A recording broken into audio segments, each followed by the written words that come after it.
নমস্কাৰ সকলোকে ভালে আছে নিশ্চয় নীলাহামৰ চিঠিখন লৈ আহোতে বহুত পলম হ'ল ক্ষমা কৰিব আজি পাঠ কৰি শুনাম বুলি ভাবিছো এই চিঠিখন সম্পূৰ্ণ কাল্পনিক যদি কাৰোবাৰ ব্যক্তিগত জীৱনৰ লগত মিল খাইছে তেন্তে ভুল নুবুজিব মোৰ বাবে এখন সম্পূৰ্ণ কাল্পনিক চিঠি এখন নীলাহামৰ চিঠি আজি পাঠ কৰি শুনাম আৰু আপোনালোকৰ কেনেকুৱা লাগিছে মতামত জনাব কমেন্ট সেকশনত আৰু যদি ভাল লাগিছে তেন্তে মোৰ চেনেলটো লাইক আৰু সাবস্ক্ৰাইব কৰিব এতিয়া পাঠ কৰিবলৈ লৈছো ভালে আছানে তুমি মই ভালে আছো ভালেটো থাকিবই লাগিব তুমি মই আৰু আমাৰ চৌপাশে থকা আত্মীয়খিনি জীৱন যুদ্ধত যুঁজি যাবলৈ ভালে থকাৰ খুব প্ৰয়োজন সময়ৰ বন্যাত উতিভাহি ফুৰিছো জীৱন নামৰ নৈখন বৈ গৈছে কেতিয়াবা ডাঙৰ ডাঙৰ শিলবোৰত উজুতি খাইছো কিন্তু শিলবোৰত উজুতি খালেও আঘাতপ্ৰাপ্ত হোৱাৰ দুখ মোৰ নাই শিলকেইটাৰ ওপৰত ক্ষোভিত হোৱাৰ অনুভৱ মোৰ নাই যুঁজিবতো লাগিবই জীৱন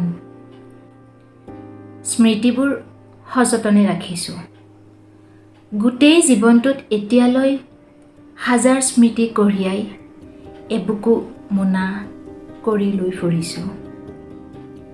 স্মৃতিয়ে কেতিয়াবা আমনি কৰে কিন্তু স্মৃতিয়ে যেতিয়া হাহাকাৰ কৰে তেতিয়া উন্মাদ হোৱাৰ সময় মোৰ নাই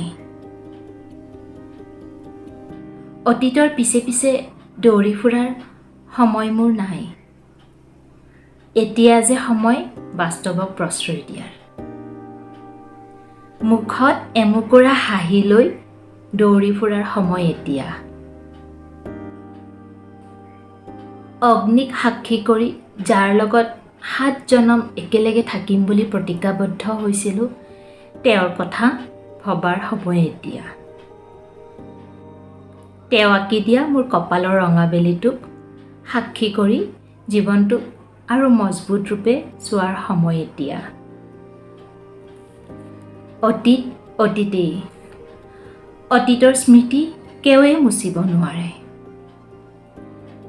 তুমি চাগৈ বুজি পোৱা তুমিতো কৈছিলা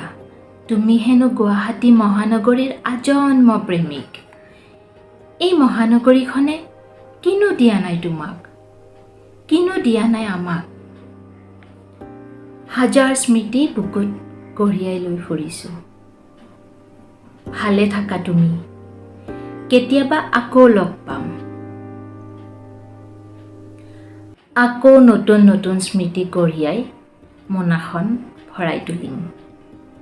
তাৰে কামনাৰে তোমাৰ জীৱনৰ খোলা কিতাপৰ সাক্ষী তোমাৰ বান্ধৱীগৰাকী ধন্যবাদ